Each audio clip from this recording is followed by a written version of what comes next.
望見他燈烈也在狂哭，無望到好像末日來了。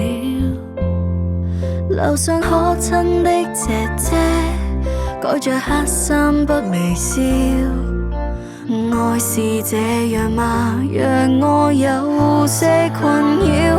明年16歲了，本應想初戀了，旁人逐個敗陣了，亦讓我學懂不少。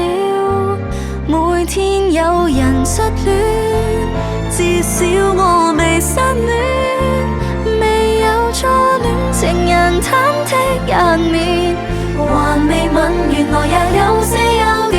有人失戀，我未失戀，怕又冷落了情感線。失戀有何亦好想如願，為愛的眼淚會否真的格外暖？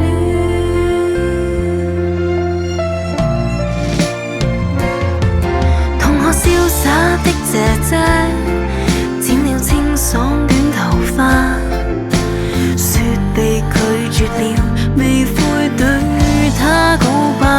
明年約伴了我，不必忍先出發。前人犯錯10萬次，熟練了亦非太多把握。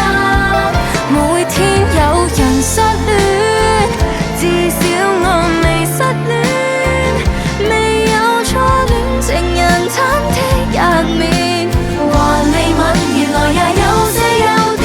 有人失戀，我未失戀，怕又冷落了情感線。失戀有何亦好想如願，為愛定眼淚會否真的格外暖？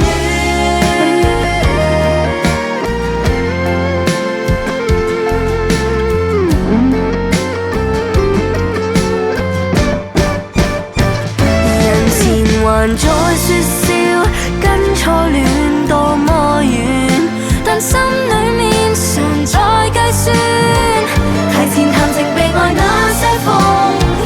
每天有人失戀，我怎去被失戀？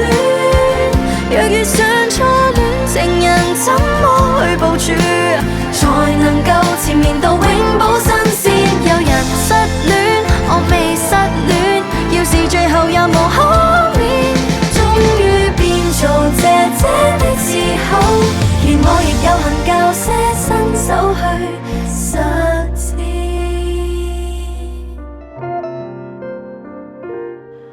望見他燈烈也在狂哭，尋伴侶，請問要錯幾遍？